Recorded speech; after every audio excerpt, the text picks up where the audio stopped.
Good morning students. इस video में हम रीडिंग कॉम्प्रिहेंशन से कनेक्टेड जो भी क्वेरीज हैं वो हम लेंगे। तो मैंने रिकॉर्डिंग प्रेस कर दी है, और जिसको भी क्वेरी है या जिसको लगता है कि ये मेरा आंसर सही होगा, मैम ने गलत कर दिया है, या और भी कोई क्वेरी, जैसे ये आंसर नहीं है तो फिर कौन सा आंसर होगा, वैसे तो मैंने सारे आंसर्स भेजे हुए हैं, ठीक है। तो और जिसको भी क्वेरी है किसी भी क्वेश्चन में अपने आंसर स्क्रिप्ट में, वो आंसर स्क्रिप्ट मुझे टेलीग्राम करेंगे। फाइन। वरना फिर मुझे ढूंढना पड़ेगा। तो आप पहले टेलीग्राम करोगे और फिर हम क्वेरीज लेंगे, ठीक है। तो अभी कोई क्वेरी है तो पूछिए। मुझे अपने आंसर स्क्रिप्ट को आप लोग को डीएम करना होगा। फाइन। अब बताइए, कोई भी क्वेरी। देखिए स्टूडेंट्स, एक जो प्रॉब्लम मुझे लग रही है, वो ये है कि जब मैं बोल रही हूँ कि क्वेश्चन के लाइन से आंसर शुरू करना, तो आप लोग ये इंस्ट्रक्शन नहीं फॉलो करते हो। आपको पता नहीं है कि अगर हम क्वेश्चन के लाइन से आंसर शुरू करेंगे, हम लोग अननोइंगली भी हम उस आंसर तक पहुंच जाते हैं। मगर यदि क्वेश्चन के लाइन से आंसर नहीं शुरू करते हैं तो डेविएट होने की पॉसिबिलिटी बहुत ज्यादा हो जाती है। इसीलिए जैसे अगर आप लोग मेरे जितने भी आंसर्स देखोगे, मैंने 99% केसेस में क्वेश्चन के लाइन से शुरू किया है। क्योंकि मैं भी तो इंसान हूँ, मैं भी तो डिबेट हो सकती हूँ ना। टीचर, उससे क्या हुआ, मैं भी डिबेट हो सकती हूँ, मैं भी गलती कर सकती हूँ। मैं गलती न करूं, मैं डिबेट न हूं, इसीलिए मैं क्वेश्चन के लाइन से आंसर शुरू करती हूँ। ये एक बहुत बड़ी प्रॉब्लम मुझे देखने को मिली। और दूसरी प्रॉब्लम मुझे ऐसा लगता है कि केयरलेसनेस है। अब जैसे क्वेश्चन था, जैसे है ना, 2019 का जो योगा वाला था, जिसमें what are the health benefits of yoga, तो उसमें स्टूडेंट्स ने आलस दिखाया है, लेजीनेस, आउट ऑफ लेजीनेस बस 3-4 पॉइंट लिख के छोड़ दिए। Only they mention 3 or 4 point out of laziness, है ना। जो पूरा पैसेज पढ़ेगा उसको दिखाई देगा कि आंसर तो ना पूरा स्कैटर्ड है ऑल ओवर द पैसेज, ठीक है। और वैसा ही सेम हुआ जब what what are the impacts of black money on nation's economy, ये क्वेश्चन 2016 का था। उसमें भी यू शुड मतलब राइट पॉइंट वाइज, अगर नहीं भी लिखे हो पॉइंट वाइज तब भी वो भी स्कैटर्ड था आंसर, उसको भी पॉइंट वाइज, मगर एक दो लिख के खत्म हो गया। तो फिर ऐसे नहीं चलेगा ना कि you have read the passage twice. अगर जो मैंने स्टेप्स दिया है उसमें तो आपको 2 बार पैसेज पढ़ने होंगे, तो तब आपको पता चल गया होगा आंसर स्ट्रेट फॉरवर्ड, कुछ भी नहीं था, एकदम स्ट्रेट फॉरवर्ड। अच्छा, एक और प्रॉब्लम मुझे देखने को मिली। ये चीज मैंने डिस्कस की हुई थी अपने रीडिंग कॉम्प्रिहेंशन का जो वीडियो क्लास था, उसमें मैंने डिस्कस भी किया हुआ था कि ब्लैक मनी का जो क्वेश्चन था, उसमें जो लास्ट क्वेश्चन था, आर्ग्यू फॉर और अगेंस्ट। फाइन। तो फॉर और अगेंस्ट, फॉर और ओ आर और अगेंस्ट, ठीक है। तो यानी और ओ आर और का मतलब होता है अथवा, या तो फॉर में बोलो या तो अगेंस्ट में बोलो। The moment examiner sees that you have written both in favour and against, he won't evaluate, he won't see, वो देखेगा भी नहीं, वो क्यों टाइम वेस्ट करे। उसको वो फॉर और अगेंस्ट दोनों दिखेगा तो वो समझ जाएगा इसने क्वेश्चन ही नहीं पढ़ा ढंग से, वो एकदम क्रॉस कर देगा पूरा।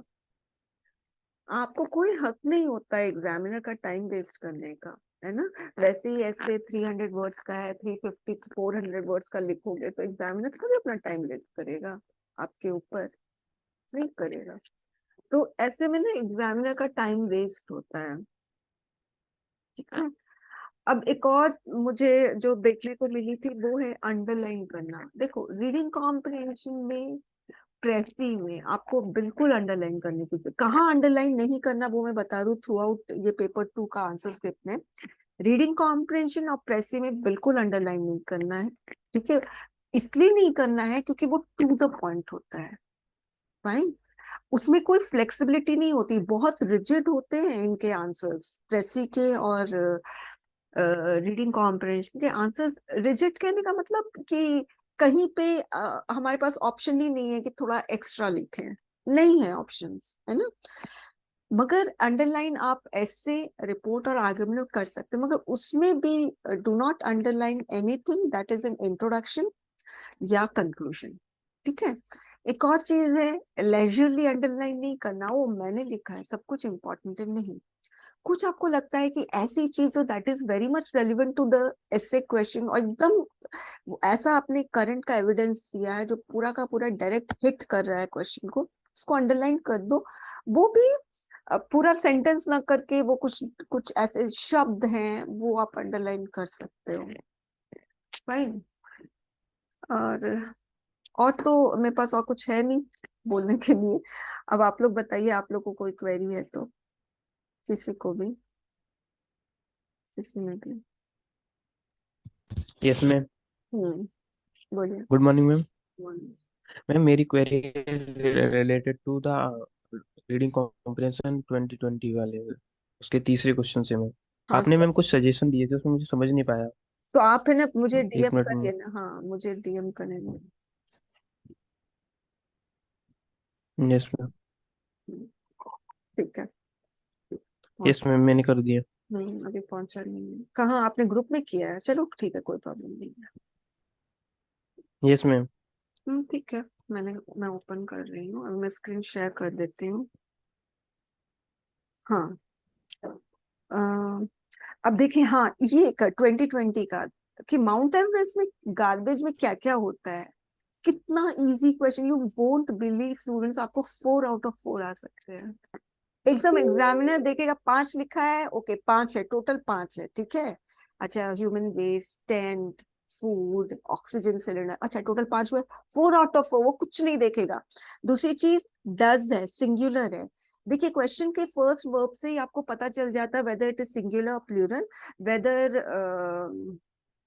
इट इज प्रेजेंट और पास्ट, ठीक है। अब जो ग्रामर पढ़ा है ना उसको पता है, जैसे राहुल ने एकदम सही किया है, कंसिस्ट, गार्बेज सिंगुलर है, I mean this is singular so this verb has to be singular. और आंसर में डू डज डिड नहीं लिखना है, जब do does did auxiliary verb होता है, ये सब सारा ग्रामर का पार्ट है वैसे। मगर इसको ना राहुल को 4 आउट ऑफ 4 मिल सकते थे, मगर वही मैं इसको लेजीनेस कहती हूँ, केयरलेसनेस भी नहीं कहती हूँ। फाइन। ये जो है जो गवर्नमेंट क्रू का, जो sorry not government crew, cleaning crew जो है, उनका ये काम रहता है कि पूरा कलेक्ट करना गार्बेज, और फिर इसको नीचे लाना बहुत मुश्किल है, क्योंकि बाय द टाइम वो कलेक्ट करके नीचे जाते हैं वो बहुत हैवी हो जाता है, तो ब्रिंग देम डाउन बहुत इंपॉर्टेंट है, जो बहुत सारे स्टूडेंट्स ने मिस किया है।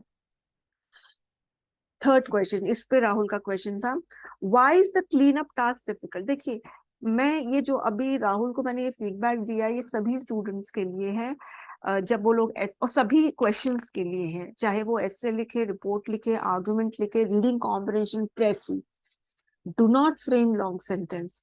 राहुल का जो सेंटेंस है ना, आप देखिए मैं पढ़ रही हूँ, clean up task is difficult because, शुरू सही से किया, बिकॉज ये टेंथ में टी कैपिटल नहीं होगा, क्योंकि सेंटेंस की शुरुआत कैपिटल से होती है, बीच में आप कैपिटल तभी लिखोगे जब कोई नेमिंग वर्ड्स होते हैं, है ना, जैसे मंथ है, जनवरी, डेज है, वेंसडे, लाइकवाइज, है ना। तो टी स्मॉल होगा, tents get scattered due to high winds, comma, they will depleted oxygen level lead to problems in breathing, dangerously icy slippery slopes and bad weather, all full stop दिया है, मगर full stop के बाद capital letter शुरू होगा। मतलब आप ये सोचो, क्लीन से लेकर वेदर तक आपका एक लंबा सेंटेंस है, और इस इतने लंबे सेंटेंस में कितने वर्ड्स है वो भी मैं बता रही हूँ, 1 2 3 4 5 6 7 8 9 10 11 12 13 14 15 16 17 18 19 20 21 22 23 24 25 26 27 28 वर्ड्स के सेंटेंस बनाए हैं आपने। और फुल स्टॉप जो पुट किया है वो फुल स्टॉप लग नहीं रहा है, क्योंकि इसके बाद वाला सेंटेंस कैपिटल नहीं है। 29 30 31 32 30 34 35 वर्ड्स का एक सेंटेंस, आप बिलीव करोगे, मुझे ये तो बहुत छोटा सेंटेंस आपने फ्रेम किया है, मुझे तो ऐसे में पूरा पैराग्राफ ही एक लंबा सेंटेंस होता है, सिर्फ एक ही सेंटेंस होता है उस पैराग्राफ में, इतना लंबा होता है, करीब उसमें 6 7 लाइन्स होते हैं। अगर इतना लंबा सेंटेंस लिखोगे ना, तो ऐसे आपको लगता है क्लीन अप टास्क, मतलब एग्जामिनर को नहीं समझ में आएगा, आप एग्जामिनर को सांस लेने की भी फुर्सत नहीं दे रहे हो। जब हम फुल स्टॉप पुट करते हैं तो है ना, दो फायदा हमें होता है। पहले तो हम एग्जामिनर को थोड़ा सा पॉज लेने के लिए हम थोड़ा उसको मौका देते हैं, है ना, एकदम स्मॉल पॉज होता है फुल स्टॉप में। और दूसरा कि छोटा सेंटेंस एग्जामिनर को समझ में आएगा। Clean up task is difficult because tents get scattered due to high winds, full stop. अब ऐसा पता क्या लग रहा है, tent get scattered due to high wind depleted oxygen level, यानी टेंट जो स्कैटर होता है वो हाई विंड की वजह से होता है, डिप्लीटेड ऑक्सीजन लेवल की वजह से होता है। टेंट स्कैटर्ड होता है डिप्लीटेड ऑक्सीजन लेवल की वजह से, ऐसा है नहीं है। मगर आपका आंसर में ऐसा पता चल रहा है क्योंकि आपने लंबा सेंटेंस लिखा है।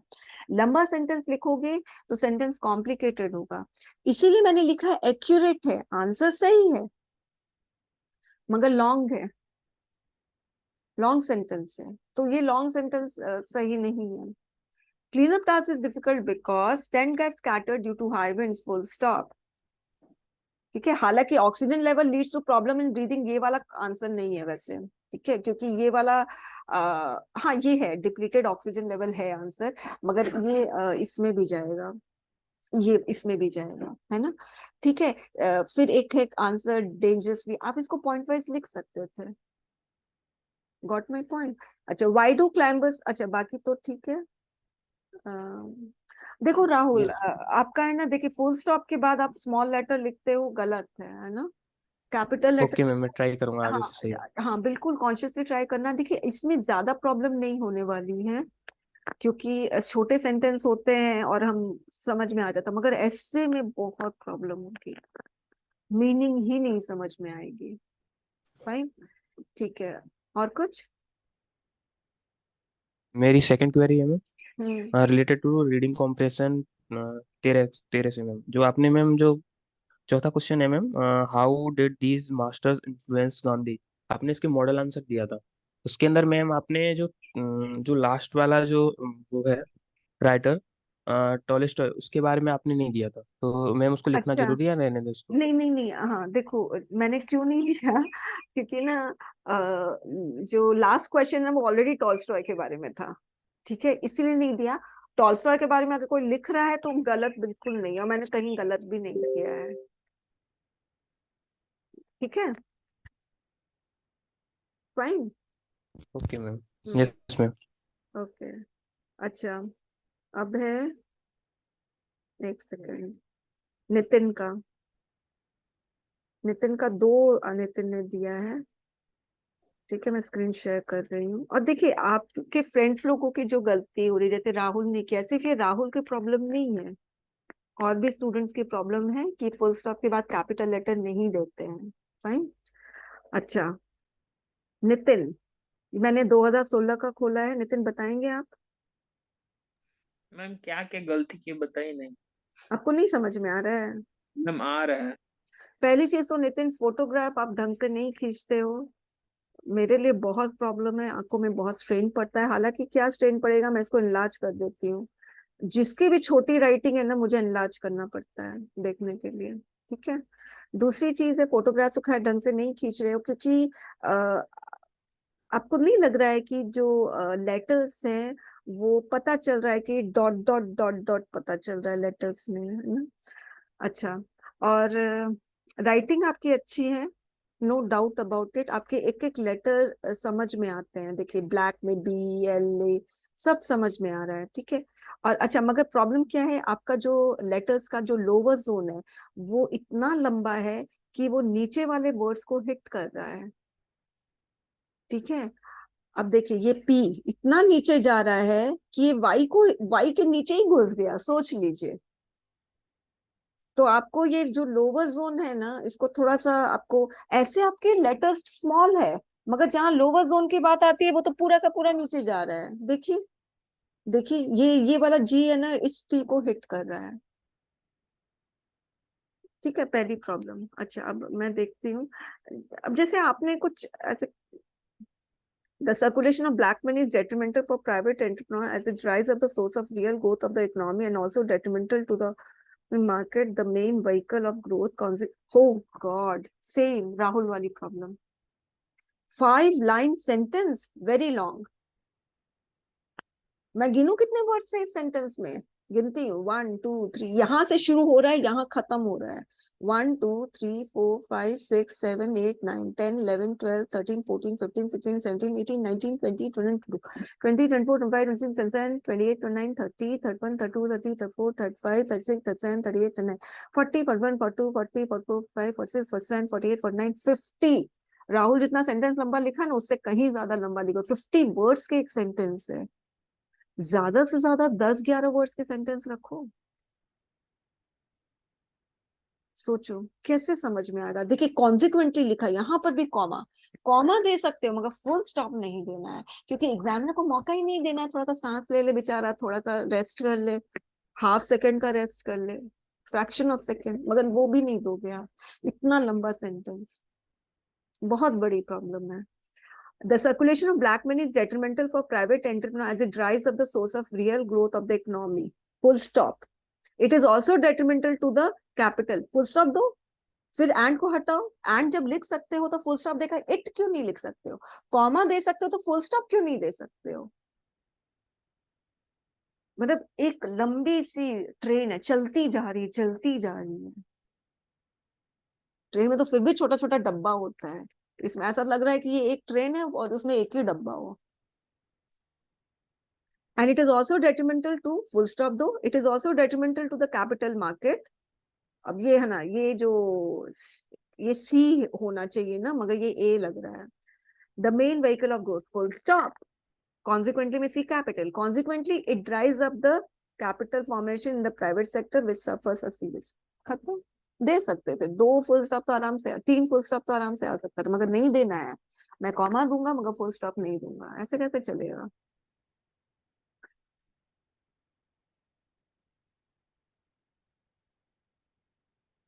फोटो ढंग से ले लो भाई, नहीं समझ में आ रहा है। नॉट एबल टू रीड, मैं नहीं पढ़ पा रही हूँ।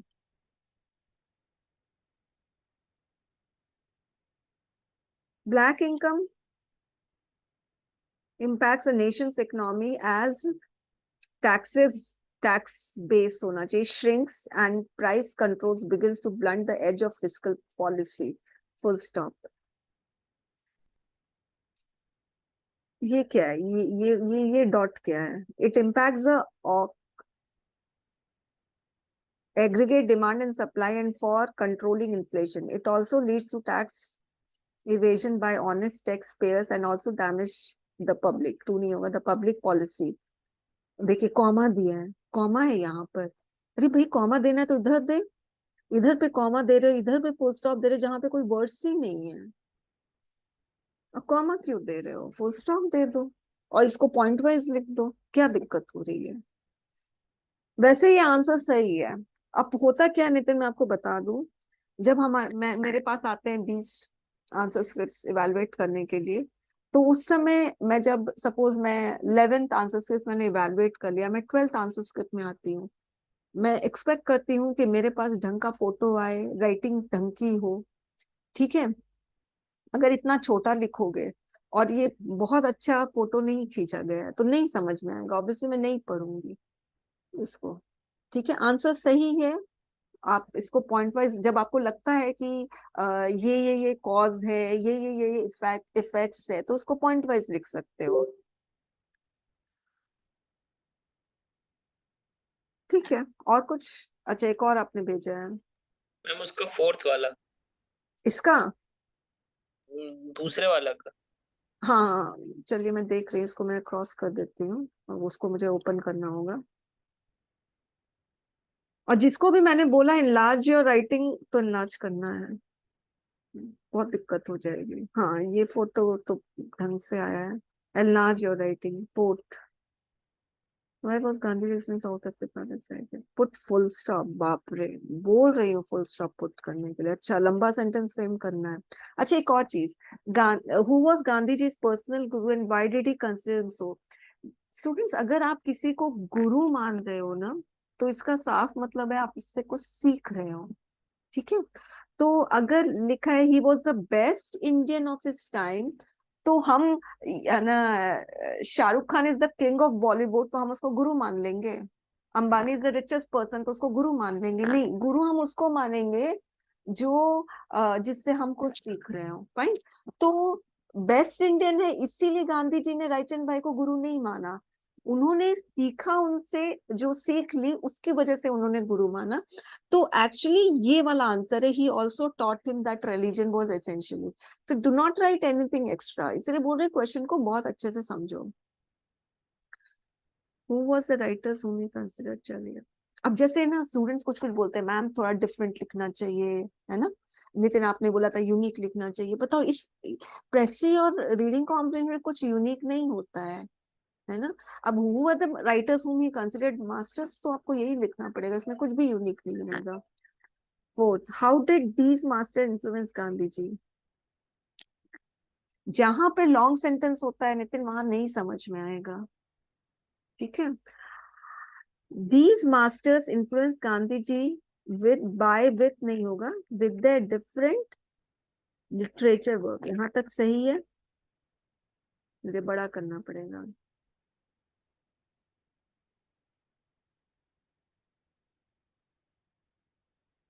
ये क्या लिखा है? Ma'am excellent. एक्सीलेंट, हाँ सॉरी। मैं क्यों सॉरी बोलूं? आपको सॉरी बोलना चाहिए, मैंने ऐसे लिखा कि मुझे समझ नहीं आ रहा है।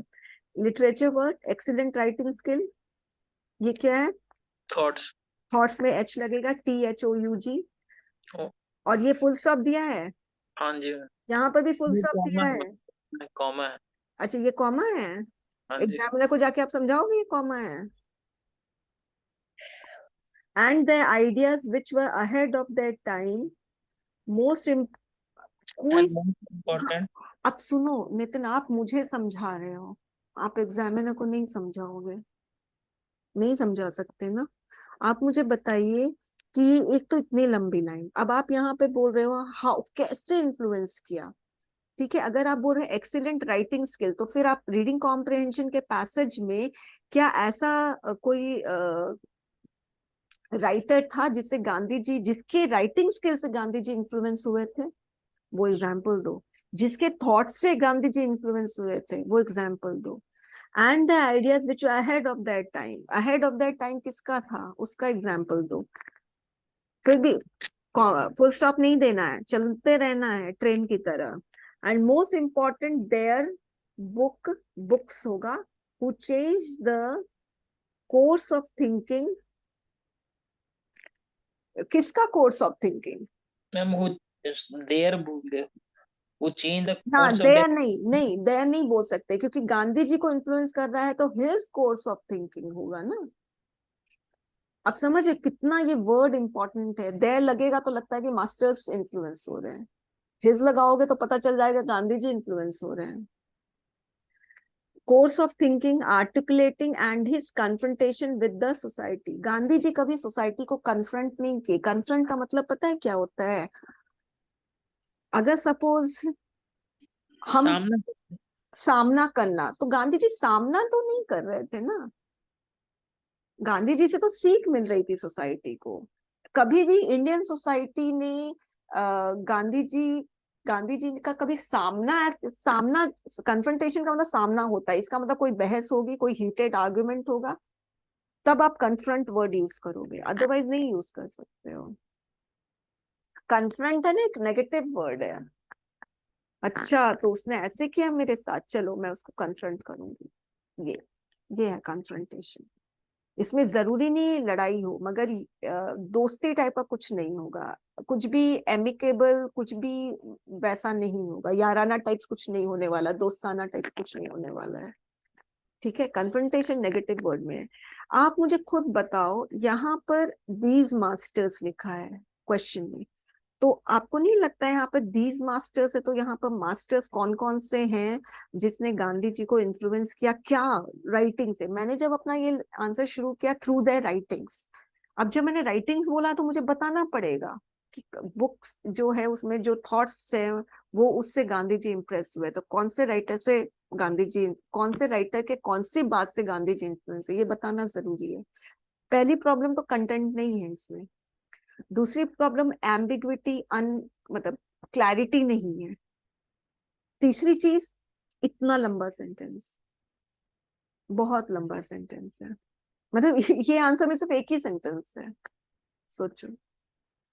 तो नितिन मतलब ये नितिन की ही प्रॉब्लम नहीं है, राहुल की ही प्रॉब्लम नहीं है लंबा सेंटेंस, ये बहुत लोगों की प्रॉब्लम है। आपको बहुत दिक्कत आने वाली है अगर आप, if you do not learn to put full stop. Full stop put करना बहुत इंपॉर्टेंट है, ताकि आप भी थोड़ा सांस लो, एग्जामिनर भी सांस ले, और समझ में भी आए सेंटेंस। ठीक है, अच्छा ये हो गया। How much was Gandhi ji, चलो ये तो कोई दिक्कत नहीं है। अब नेक्स्ट। मैम हम्म पूछा था कि गांधी जी कैसे इन्फ्लुएंस हुए थे, ये नहीं ने पूछा कि मैम किससे किससे इन्फ्लुएंस हुए थे। मास्टर्स तो पहले ही दिया हुआ है ना मैम। हाँ, हाउ, ये मास्टर्स कैसे इन्फ्लुएंस किए? अपने थॉट्स से। कौन से थॉट्स से, वो लिखोगे नहीं, बताओ नितिन। हाउ दीज मास्टर्स, ये मास्टर्स अपने बुक से इन्फ्लुएंस किए। बुक में क्या लिखा था बताना पड़ेगा ना। आपने तो बताने की कोशिश की है, मगर आपका ahead of time thoughts, ideas, तो आइडियाज का बता ही नहीं रहे हो, बता ही नहीं रहे हो आइडियाज क्या थे, थॉट्स क्या थे। एक्सीलेंट राइटिंग स्किल, तो कौन सी राइटिंग स्किल से? अब आपने लिखा एक्सीलेंट राइटिंग स्किल, एक बार मुझे पैसेज में एक लाइन ऐसा दिखा दो जिसमें गांधी जी किसी के राइटिंग स्किल से इन्फ्लुएंस हुआ है, तो आपको वो मास्टर का नाम लिखना होगा। जहां तक मुझे पता है नहीं है, मगर हो सकता है मैंने कुछ स्किप किया हो कि राइटिंग स्किल से इन्फ्लुएंस हुए हो। ठीक है, ओके। हाँ, एनीथिंग एल्स? और किसी का आया है क्या मेरे पास? मैम संस्कृति। हाँ ठीक है, रौनक का भी आया है। संस्कृति। Yes ma'am. मैम 2019 के योगा वाले में पूछना है। एक second. What are the implications 2019 का? मैम जैसे हम्म हाँ मैम, जैसे क्वेश्चन है इम्प्लीकेशंस और इवोल्यूशनरी प्रोसेस। मैम जो भी एक्सप्लिसिट नहीं है उसे लिखने में प्रॉब्लम हो रही है, तो इन क्वेश्चंस को कैसे अप्रोच करें? जो सीधा सीधा लिखा है वो तो हो पा रहे हैं। देखिए वो तो है ना, वो तो ना कितना पैसेज की, देखो संस्कृति, इसमें कुछ ऐसा थंब रूल कुछ भी नहीं है ना, पैसेज की अंडरस्टैंडिंग। अब किसी ने ना, किसी स्टूडेंट ने योगा का मीनिंग लिखा है, मगर मीनिंग क्या इम्प्लाई कर रहा है? Imply is verb form, implication noun form है। इम्प्लाई क्या कर रहा है? योगा का मतलब ज्वाइन करना, ठीक है, ज्वाइन, योग, ज्वाइन। तो किसको ज्वाइन कर रहा है, वो इम्प्लीकेशन है। तो दो दो चीज है, mind body, super soul and one's individual soul. ठीक है, अब रही बात एवोल्यूशनरी प्रोसेस की, तो ये थोड़ा इजी है, मगर थोड़ा सा आपको इसको मोल्ड करना था अपने सेंटेंस को क्वेश्चन के अकॉर्डिंग। बहुत इजी था, एक सेकेंड पैरा में ही इसका पूरा आंसर था। एवोल्यूशनरी प्रोसेस कैसे है? सबसे पहले मैंने शुरू में लिख दिया, टू रीच हायर कॉन्शियसनेस, है ना। कैसे कैसे ये इवॉल्व कैसे होता है? अभी हम लोग लोअर कॉन्शियसनेस में है। देखिए एक चीज, थोड़ा सा मैं डिबेट हो रही हूँ, जैसे जो जितने भी यहाँ पर living being, non living being होते हैं, सबका कॉन्शियसनेस होता है। ठीक है, तभी मैंने एक बार एक क्लास में कहा था, नेवर हिट समबडी और समथिंग विथ योर लेग, मतलब कभी किसी को डैश मत करो, है ना, मारो मत किसी को, क्योंकि सब में ना, मटेरियल इमटेरियल सब में ना, आपका टैंजिबल इंटैंजिबल सब में कॉन्शियसनेस होता है। किसी का कॉन्शियसनेस एकदम डॉर्मेंट फॉर्म में होता है, मतलब पता ही नहीं चलता है कि कॉन्शियस है, उनको ना पेन का एहसास नहीं होता है। ठीक है, फिर हम ऊपर थोड़ा सा जाएंगे, जैसे ट्रीज है ना, ट्रीज का थोड़ा कॉन्शियसनेस होता है, फाइन, इसीलिए वो लोग हमें ऑक्सीजन देते हैं, कार्बन रेस्पिरेटरी सिस्टम, है ना, ट्रीज का हो गया। फिर और कॉन्शियसनेस इंसेक्ट्स है, और बड़े बड़े जानवर, मैमल्स, और फिर लास्ट में ह्यूमन बींग्स। तो ह्यूमन बींग्स का सबसे ज्यादा कॉन्शियसनेस होता है, उनको हर चीज फील होती है। आप बोल रहे हैं इसमें, इसमें बोला जा रहा है कि इवॉल्व करना अपने आप को। एक कोई कोई ऐसे भी बंदे होते हैं जिनको ना, जिनमें कोई इमोशंस नहीं होता है, बहुत हार्ड हार्टेड होते हैं, है ना। तो सपोज ऐसा कॉन्शियसनेस जिसमें कोई इमोशंस नहीं है, उसको इवॉल्व करके एकदम हायर कॉन्शियसनेस में जाना, तो कैसे होगा? एवोल्यूशनरी प्रोसेस का गोल क्या है? हायर कॉन्शियसनेस में जाना।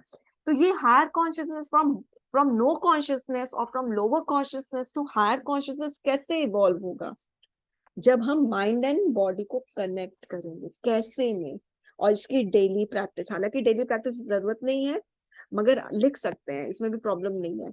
मगर माइंड एंड बॉडी जब उनका लिंक होगा ना, तब हम हायर कॉन्शियसनेस में जाएंगे। इसी को एवोल्यूशनरी प्रोसेस कहते हैं। Evolutionary process from lower consciousness to higher consciousness by linking mind and body. तो इसीलिए पता है जैसे ना, अगर जिसकी बहुत ज्यादा रीडिंग हो, है ना, अभी तो खैर ये सब में मत जाना, मगर मैं बोल रही हूँ जिसकी बहुत रीडिंग हो, जिसने अलग अलग फील्ड में कुछ कुछ पढ़ा हो, ठीक है, तो उनको ना ये सब चीज अच्छे से समझ में आएगी। और संस्कृति एक और रीजन है ये नहीं समझ में आने का, क्योंकि ये बहुत सटल है। ये ना फिलोसफिकल बेस्ड था ये सेकंड क्वेश्चन, ठीक है।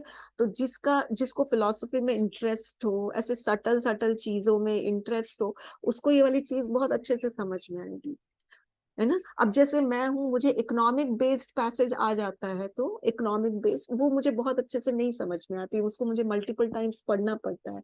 तो सबका अपना अपना स्किल होता है। कहने का मतलब, किसी को सोशल बेस्ड, किसी को पॉलिटिक्स बेस्ड पैसेज बहुत अच्छे से समझ में आता है, और किसी को फाइनेंस बेस्ड या इकोनॉमिक बेस्ड पैसेज बहुत अच्छे से समझ में आता है। किसी को, जैसे मुझे फिलोसफी बेस्ड पैसेज बहुत अच्छे से समझ में आता है, जो सटल चीज है वो बहुत अच्छे से मुझे समझ आती है। तो वो अब डिपेंड करता है, इसीलिए कहती हूँ कि रीडिंग कॉम्प्रिहेंशन में आंसर्स कैसे लिखा जाए वो एक अलग स्किल है। मगर पैसेज की अगर अंडरस्टैंडिंग आपकी होगी तो आप अच्छे से आंसर करोगे। मगर फिर भी आप लोगों को ट्राई करना है, अगर सपोज पैसेज की अंडरस्टैंडिंग आपकी 70% है, फिर भी आप लोगों को 15 आ सकता है आराम से।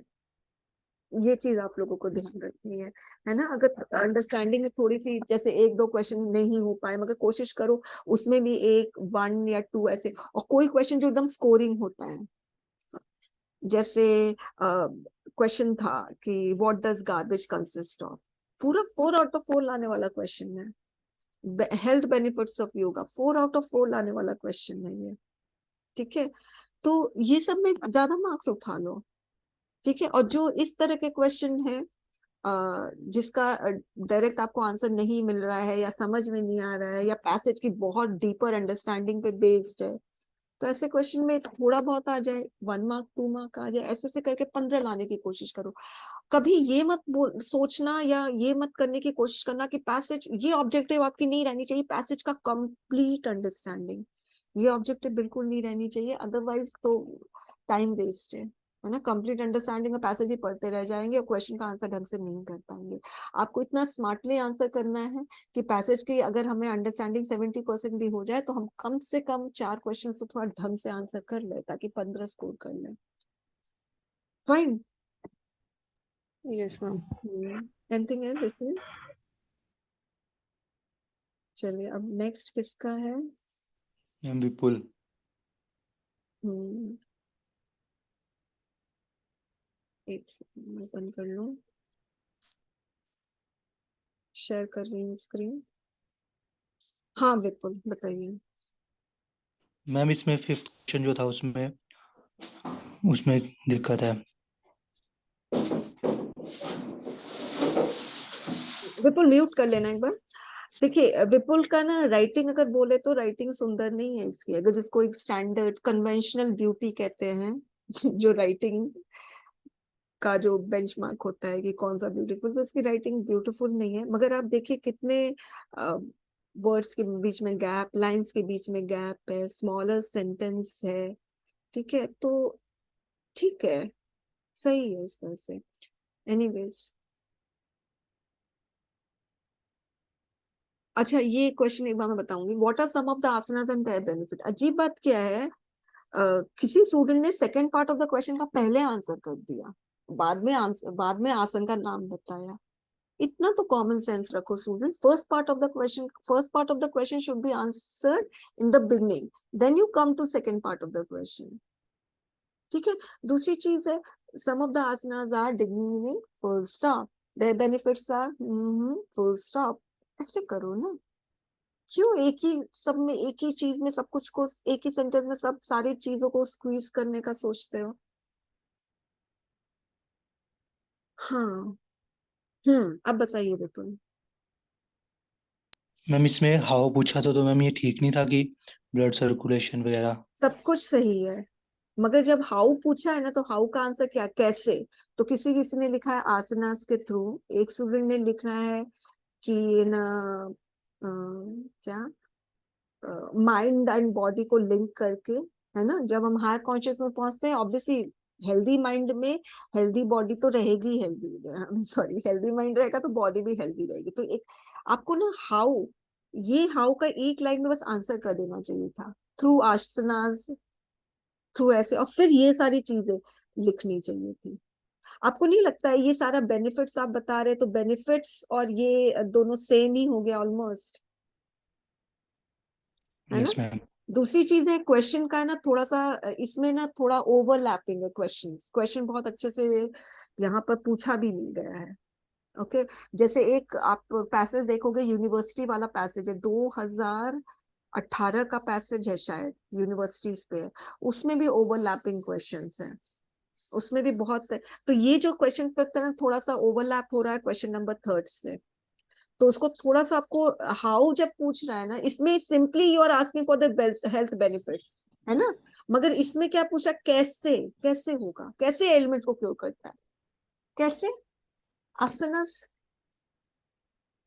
राइट। बस एक वो वर्ड मिसिंग था, अदरवाइज ये सारा लिखना था, लिख सकते थे सारा।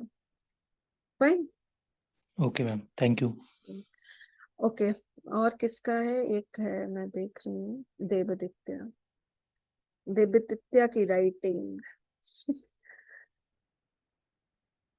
अच्छा। Yes ma'am. Ma'am question number 3 में आप लिखे हैं कि ऑल स्क्वीज्ड हो गया, तो उसको कैसे ठीक करूं?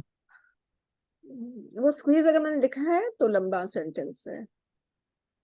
अच्छा, ओके। मैंने ये लंबा सेंटेंस नहीं है। आपको नहीं लगा कि जब आप पॉइंट वाइज लिखते हैं तो कैसे लिखते हैं, आपको पता है ना कैसे लिखते Yes. हैं, 1 2 3 4 5 ऐसे लिखते हैं कि बीच बीच में पॉइंट्स लिखते हैं। बीच बीच में नहीं लिखते। हाँ, नहीं लिखते हैं ना, बस यही प्रॉब्लम है। फिर health benefits of yoga are as follow, 1 2 3 4 5 6 ऐसे ऐसे जाएंगे। ओके, और ये एक्सेट्रा क्यों लिखे हो, मत ओके मैम। लिखो, कभी मत लिखना किसी भी ऐसे रिपोर्ट। एक्सेट्रा की फुल फॉर्म मुझे एक स्टूडेंट ने बताई थी, end, E for end, of, T for thinking, C for capacity, end of thinking capacity. जब थिंकिंग कैपेसिटी खत्म हो जाती है ना, तब हम एक्स्ट्रा लिखते हैं। मत लिखो एक्सेट्रा। एनीवेज, और कुछ देवदत्या। नहीं मैम। एक और आया मेरे पास, हिमांशु। हिमांशु, सॉरी।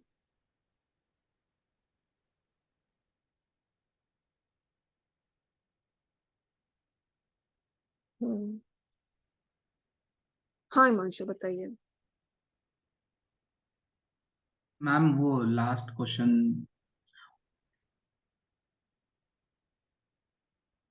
हम्म मैम दो तीन ऐसे ये कॉम्प्रिहेंशन में आपने मुझे इनकम्प्लीट दिया है, इसका मीनिंग कैसे मैं समझूं?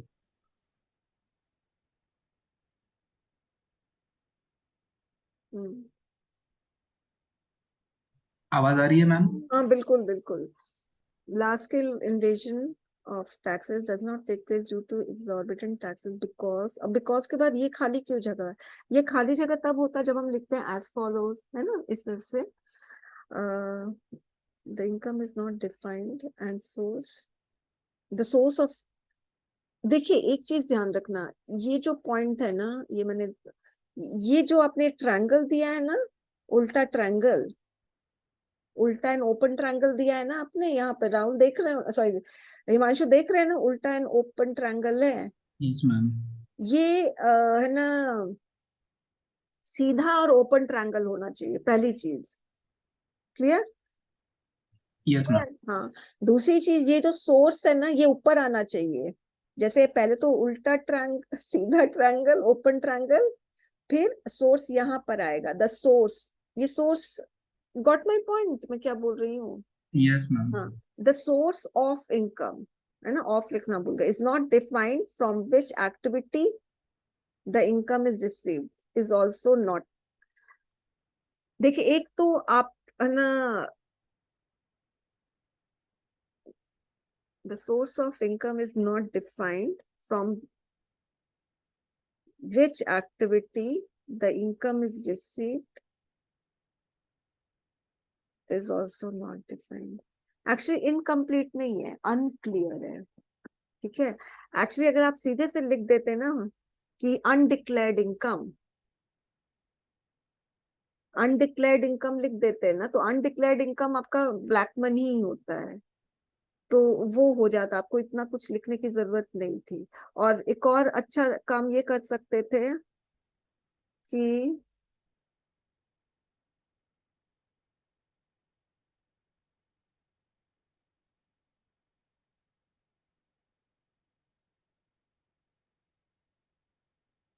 या ये वाला ना, इनकम इज अनडिक्लेयर्ड, इसमें भी वही काम आपने किया है। पता है इसका आंसर कितना स्ट्रेट था, मगर है ना, देखिए एक एक चीज स्टूडेंट्स ध्यान रखना, इंग्लिश फॉरेन लैंग्वेज है ना, उसके साथ खेलो मत कि नहीं हमें अपने सेंटेंस में लिखना है। जो कुछ आपको पैसेज का लाइन आपको दिख रहा है स्ट्रेट और सिंपल है, you can easily copy that line if that is the answer to the question, है ना।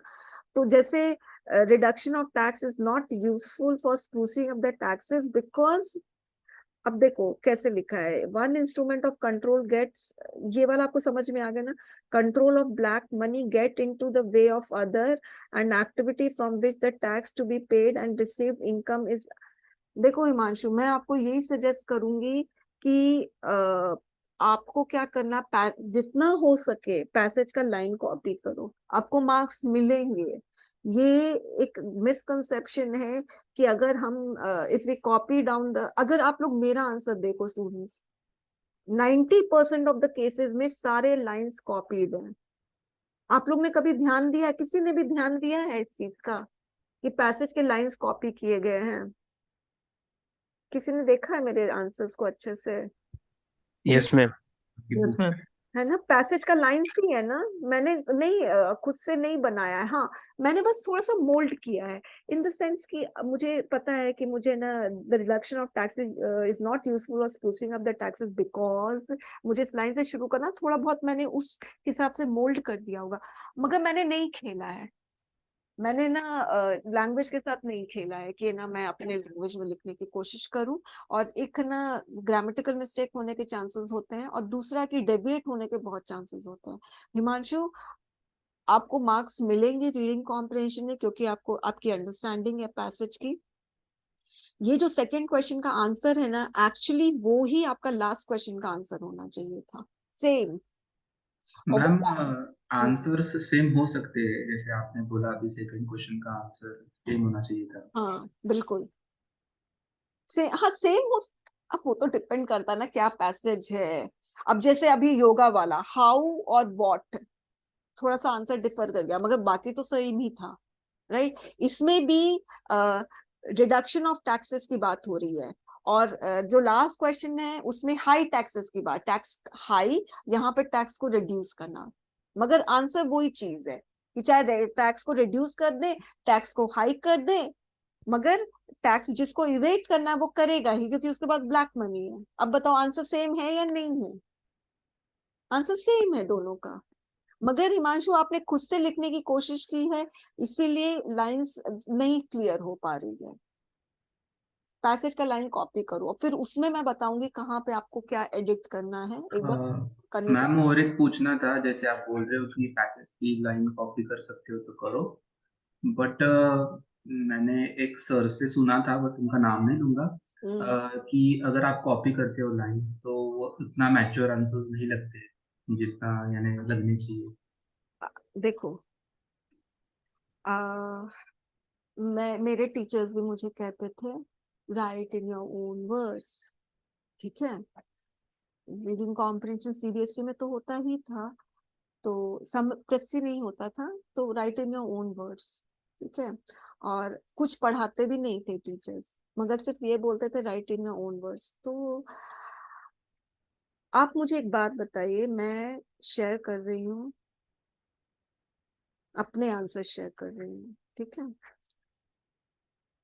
एक सेकेंड रुकिए, मुझे ये बताइए कि मेरे आंसर्स मैच्योर हैं या नहीं है, और मैंने लाइंस कॉपी किए हैं। मैम यानी मैं ऐसा बोलना चाह रहा हूँ कि एग्जामिनर ऐसा भी तो थिंक कर सकता है कि इसने तो सारा ही सारा कॉपी पेस्ट किया है।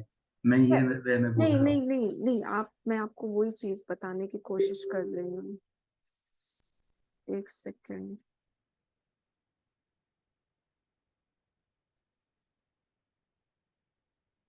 रीडिंग कॉम्प्रिहेंशन, आप लोगों को ना मैं अपने आंसर्स दिखा रही हूँ, ठीक है। और हालांकि मैंने टेलीग्राम में भेज दिया है, मगर इन सेंस ये जो मिसकंसेप्शन है कि आंसर मैच्योर नहीं लगते हैं, तो मैंने उसका बताया है कि लाइंस कॉपी करने का मतलब ये नहीं है कि आप डिट्टो कॉपी करो, ठीक है। डिट्टो कॉपी करने की जरूरत नहीं है। आप है ना उसमें थोड़ा सा फेरबदल कर सकते हो। जैसे मैं आप लोगों को अपने आंसर्स दिखाऊंगी, तो मैंने तो डिट्टो कॉपी किया, नो डाउट। डिट्टो नहीं, मतलब थोड़ा सा फेरबदल करके मैंने कॉपी किया है, मगर that those answers are looking mature. बिल्कुल भी नहीं लग रहा है कि है ना इमेच्योर आंसर है, क्योंकि मैंने क्वेश्चन का आंसर दिया है, ठीक है। Just wait.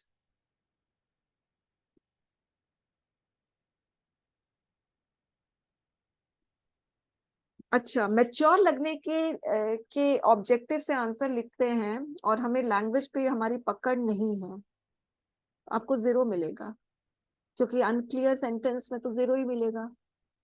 पैसेज से कॉपी करोगे lines,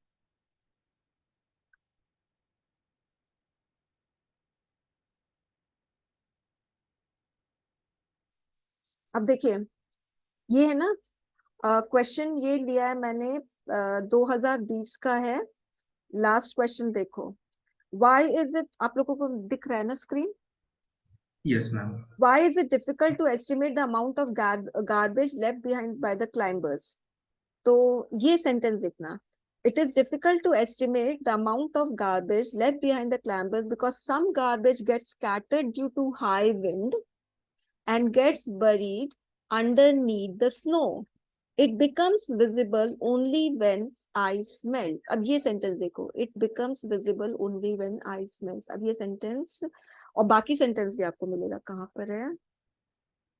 It becomes visible only when the snow melts। तो मैंने ice melts लिख दिया है, snow melts एक ही बात है, ठीक है। और फिर एक ये वाला लाइन देखो, कहाँ गया?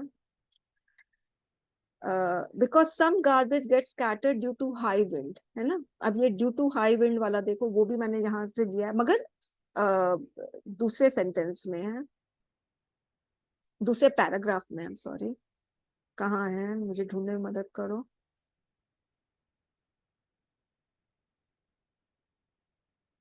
हाई विंड कहाँ है? Ma'am third paragraph. Third paragraph. The high winds have scattered the tents and trash everywhere, है ना। The high winds have scattered the tents, ठीक है।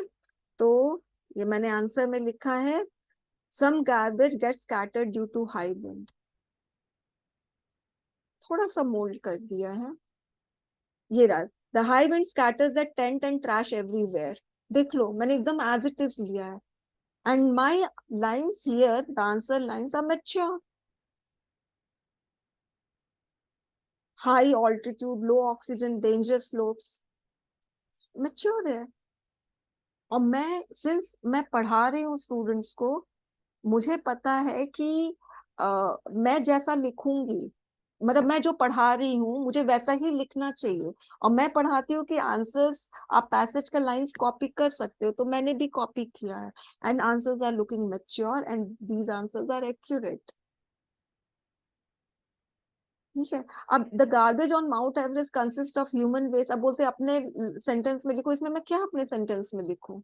ये फर्स्ट सेंटेंस फर्स्ट क्वेश्चन के आंसर में इसमें क्या लिखे हम लोग अपने वर्ड्स में कैसे इसको बनाएंगे? अब जैसे ये वाला है, oh sorry, I thought so. Sorry. High altitude, low oxygen level and dangerous slopes and bad weather also create hurdles in bringing the litters down. ठीक है, तो ये हाई ऑल्टीट्यूड, लो ऑक्सीजन लेवल, ये सारे वर्ड्स मैंने यहीं से लिए हैं. The altitude, oxygen level, dangerously icy and slippery slopes, bad weather makes it very difficult to bring such big things as tents down. तो मैंने such big thing, difficult, such big things मैंने नहीं लिखा, मैंने लिखा high altitude, low oxygen, dangerous slopes and also create hurdles अपने से लिख दिया. In bringing the litters down, मैंने litters लिख दिया है, such things नहीं लिखा.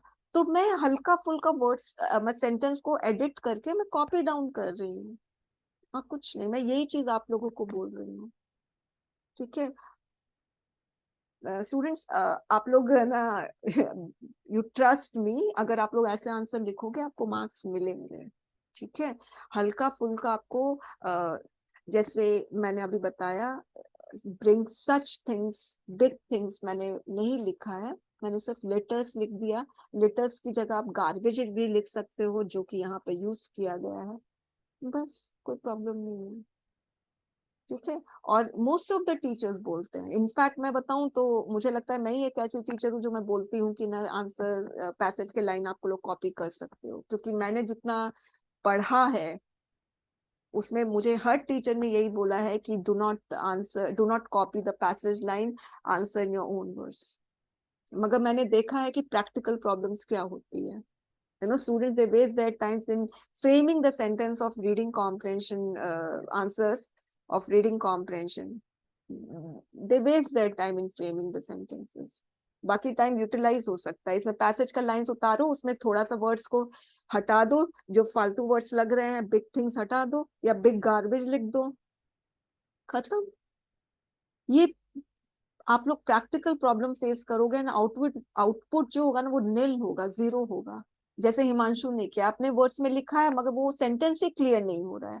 क्या फायदा अपने वर्ड्स में लिखने में जब सेंटेंस ही क्लियर नहीं हो रहा है?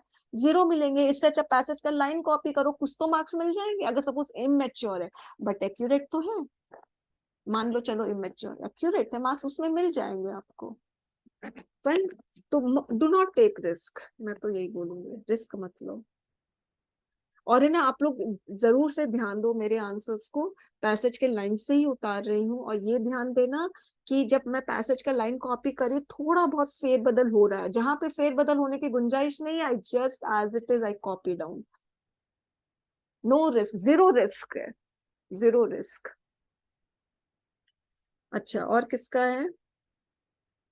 हिमांशु का हो गया. हर्ष. मैम वो क्वेश्चन नंबर 1 में जो इवेल्युएट किया है आपने, वो क्या है लिखा है, मुझे समझ नहीं है. हिमांशु आपका? यस मैम, वो सेम पैसेज का. एक सेकंड में स्क्रीन शेयर कर लो. Formation of sentences. अच्छा नहीं, फॉर्मेशन नहीं लिखा, formation declines. Oh actually capital आपने लिखा, due to circulation of black money and evasion of taxes the source of real growth dries up, है ना? ये सेंटेंस पैसेज के लाइन से आपने कॉपी किया है. Yes ma'am. हाँ तो सही है, क्या दिक्कत है? Ultimately effect create problem of. अब देखो, ये खुद से लिखने की कोशिश की ना, problem. Ultimately capital formation declines, capital जो फॉर्म होता है ना वो डिक्लाइन हो जाता है. ठीक है, अब आपने मैं बोलती हूँ सेंटेंस के लाइन से, क्वेश्चन के लाइन से अपने आंसर शुरू करो, मगर नहीं करना है. So it is detrimental for private entrepreneurs. What? ये वाला ऊपर से शुरू करो ना, the circulation of black money is detrimental for private entrepreneur because. क्यों नहीं शुरू कर रहे हो ऐसे? क्यों आप इंस्ट्रक्शन नहीं फॉलो कर रहे हो? जब आपको पता है कि सेंटेंस में ढंग से नहीं फ्रेम कर पा रहा हूँ, तो मुझे क्वेश्चन के लाइन से शुरू करना चाहिए. पैसेज का लाइन कॉपी करो, थोड़ा बहुत फेरबदल करना पड़ेगा आपको, ताकि आपके आंसर पूरा का पूरा क्वेश्चन को हिट करे, वो थोड़ा सा फेरबदल करना पड़ेगा। ठीक है, कहीं कहीं बिल्कुल करने की जरूरत नहीं है, एज इट इज कॉपी कर लो, जैसे the real growth drives up, copy कर लो। ठीक है, हाँ मैम, सेकंड क्वेश्चन में ये बता दीजिए, नॉट नीडेड लिखा है ना आपने। ये आपने बिकॉज के बाद जो ये कॉलम दिया ना, दो दो ऊपर नीचे डॉट्स, वो बिकॉज के बाद नहीं आता है। बिकॉज अगर आप लोग ऐसे देखते हैं, reduction of tax is not used for sprucing of the taxes because of the following reasons, तब you put this two dots ऊपर नीचे, otherwise it is not needed. दूसरी चीज है, जब ये दो डॉट्स दे रहे हैं ना, इसका मतलब आप आगे पॉइंट वाइज लिख रहे हो, 1 2 3 4, गॉट इट। Yes ma'am. ये सब छोटी छोटी चीजें हैं and it does affect the answer, है ना। ये इमेच्योरिटी है dear, this is immaturity. If you are copying the lines from the passage, that's not immaturity. If something you are, if some lines are modified और moulded as per the question, and with some little changes you can do that, that is not immaturity, this is immaturity. Okay, कि because के बाद दो dots put करना, fine। हाँ, anything else? मैं cross कर दूं इसको? Yes ma'am. Good। चलिए, अब मैं, लास्ट है मेरे पास आया है, एक सेकेंड। मैम रॉड हिमांशु का मैं बंद कर देती हूँ। हर्ष, हर्ष को क्या, हर्ष का तो मैंने सारा बता दिया था ना। नहीं मैम, क्लियर हो गया मैम डाउट। मैम वही था कि मैम वो क्या थ्रेशोल्ड हुआ कि मैं पैसेज से थोड़ा सा अलग लिखना है तो कितना अलग लिख सकते हैं मैम, उसी में ज्यादा टाइम चला जाता था सोचने में एक सेकेंड, सेंटेंस। हर्ष, हर्ष आपने क्या बोला, पैसेज से अगर अलग लिखना है तो कितना अलग लिखना है? पैसेज हाँ मैम, बिल्कुल अलग नहीं लिखना है भाई। वही मैम, मुझे आंसर मिल गया अभी, आपने पहले बता दिया था। हाँ, मतलब your content should not go beyond the passage, beyond the question. कहने का मतलब क्वेश्चन जो पूछ रहा है वही आंसर करो, और पैसेज के बाहर एक्स्ट्रा आपको कुछ नहीं, पैसेज के बाहर आपको नहीं जाना है। ठीक है हर्ष, ये चीज ध्यान रखना। अब हमारी क्लास में दो हर्ष हैं, एक हर्ष सिंह, एक हर्ष कुमार, तो आप लोग दोनों है ना, ठीक से अपना नाम लिखोगे। एनीवेज, अच्छा, इसके अलावा कोई क्वेश्चन है तो पूछ लीजिए। आज मैं आपका भी इवैल्यूएट कर दूंगी और जो भी आंसर्स हैं। मैम टाइम मैनेजमेंट का भी बता दीजिए। देखो, एक चीज बताती हूँ, अभी आप लोग लर्निंग फेज में हो, ठीक है। लर्निंग फेज में आप सीख रहे हो, तो लर्निंग फेज का मतलब ही सीखना हुआ। हाँ, तो उस समय आप अपने आप को रेस्ट्रिक्ट मत करो टाइम से, है ना। जैसे एक छोटा बच्चा है, अब वो ना अभी खड़ा होना सीख रहा है, ठीक है, और हम उसको बोलते नहीं, तुमको ना 1 सेकंड में खड़ा होना सीखना है। छोटा बच्चा है भाई, सीख खड़ा होने तो दो ना यार, कम से कम। आप उसमें भी आप बोलोगे नहीं आपको 1 सेकंड, आपको 2 मिनट के अंदर अंदर खड़ा होना है, तो बेचारा वो डर के मारे खड़ा ही नहीं हो पाएगा। ओ टाइम जा रहा है, टाइम जा रहा है। इसीलिए अभी आप सीख रहे हो ना, तो अभी ना अपने आप को ना, जो गलतियां हो रही हैं, अच्छे से गलती करो, कोई प्रॉब्लम नहीं है। ठीक है, गलतियां हो रही हैं, उस गलतियों को मिनिमाइज करना है कि हाँ अब ये मुझे गलती रिपीट नहीं करनी है। जैसे हिमांशु का है, राहुल का है, नितिन का है कि हाँ लंबे लंबे सेंटेंस फ्रेम करते हैं, फुल स्टॉप नहीं पुट करते हैं। तो कॉन्शियसली, पता है ये सब है ना स्कूल के टीचर्स की गलती होती है। अगर स्कूल के टीचर्स शुरू में ही हम लोगों को सिखाए कि हाँ देखो फुल स्टॉप पुट करना है, ठीक है, तब हम ये गलती आगे नहीं करेंगे। ये सब गलती मेरे से भी होती थी, क्यों? क्योंकि मेरे स्कूल के टीचर्स जो थे ना, वो हम लोग जब अपने नोटबुक्स देते थे इवैल्यूएशन के लिए, करेक्शन के लिए, तो आंख बंद करके टिक टिक टिक टिक करते रहते थे, और वो भी 11th-12th में कोई करेक्शन होता नहीं था। ठीक है, स्टिल स्टैंडर्ड 10th होता था, उसमें भी आंख बंद कर करके करेक्शन करते थे। एक यूट्यूब में आया था शायद, है कि एक स्टूडेंट ने गलती से ना मैथ्स का दे दिया था इंग्लिश के टीचर को, मैथ्स का नोटबुक, और वो इंग्लिश के टीचर ने मैथ्स के नोटबुक को भी इवैल्यूएट कर दिया था। क्योंकि आंख बंद करके इवैल्यूएशन करते हैं, तो गलती उनकी है, मगर ठीक है, हम लोग को मौका मिल रहा है ना सीखने के लिए, तो consciously you have to try. अरे चल, वो कॉमा नहीं होगा यहाँ पे, फुल स्टॉप पुट करते हैं, राइट। तो ये चीज आप लोगों को सीखनी है, और फिर इसीलिए अपने आप को अभी है ना, जब थोड़ा पैसेज आगे बढ़ेगा जैसे जैसे क्लास प्रोग्रेस होगी। तो अभी आप लोग 3-4 पैसेज ही किए हो, ठीक है। तो लास्ट का 5-6 पैच, लास्ट का 3-4 पैसेजेस बाकी रहेगा ना, उसमें अपने आप को टाइम से रेस्ट्रिक्ट कर देना कि मुझे रीडिंग कॉम्प्रिहेंशन का पैसेज 20 मिनट्स में करना है, तब रेस्ट्रिक्ट करना, अभी मत रेस्ट्रिक्ट करो। और एक और चीज बताऊं, जैसे जैसे आप लोग आगे बढ़ोगे ना, आपको पैसेज डिफिकल्ट मिलेंगे। अभी मैं जो प्रीवियस ईयर का रीडिंग कॉम्प्रिहेंशन का पैसेजेस दे रही हूँ, वो इजी वाला दे रही हूँ, ठीक है। जैसे जैसे आप आगे बढ़ोगे तो आपको डिफिकल्ट वाला पैसेज भी मिलेगा, जिसमें आपको बहुत टाइम लगेगा समझने में, ठीक है। तो मैंने इसी तरह से पैसेजेस को, प्रीवियस ईयर के पैसेजेस को अरेंज किया है, from easy to difficult level. Fine. हाँ, इसके अलावा और कुछ? मैम एक्चुअली मेरा कॉपी रह गया मैम, मुझे यहाँ पे डाउट था। हम्म क्वेश्चन नंबर 3 में ये जो what are the health benefits of yoga, इस पे हम्म मैम मैंने कुछ पॉइंट्स वो छोड़ दिया था मैम, तो इसका इम्पैक्ट आंसर पे क्या होगा मैम? बहुत पड़ेगा, क्योंकि आपका आंसर कंप्लीट नहीं है,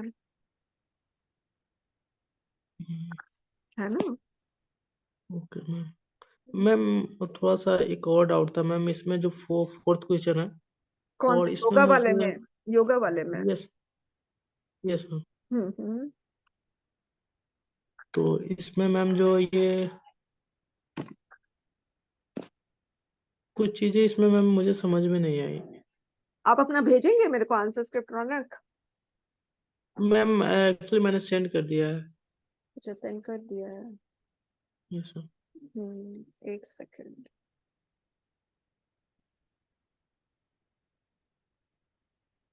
कहाँ सेंड किया रौनक? मेरे पास तो नहीं आया है। मैम फिर से मैम सेंड कर। हम्म,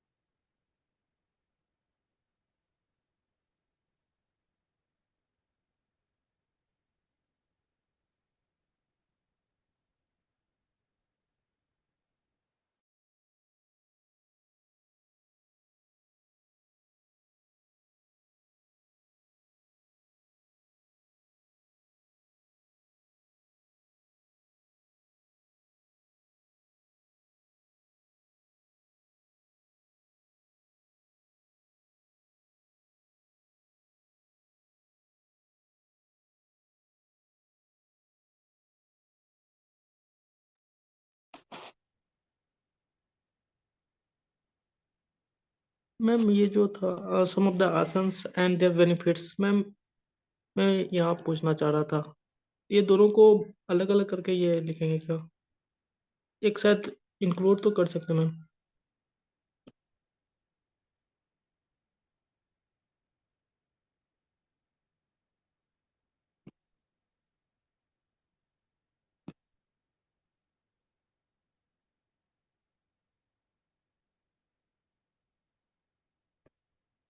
मैम एम आई ऑडिबल?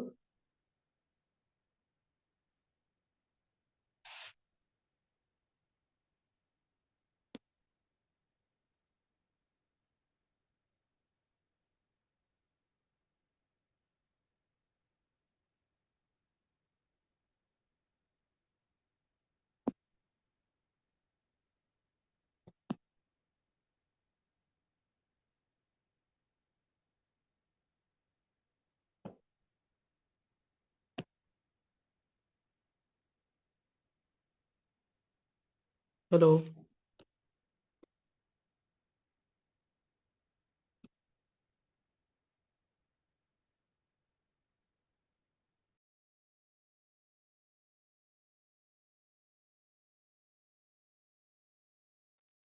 रौनक तुम्हारी आवाज आ रही है, वेट करो।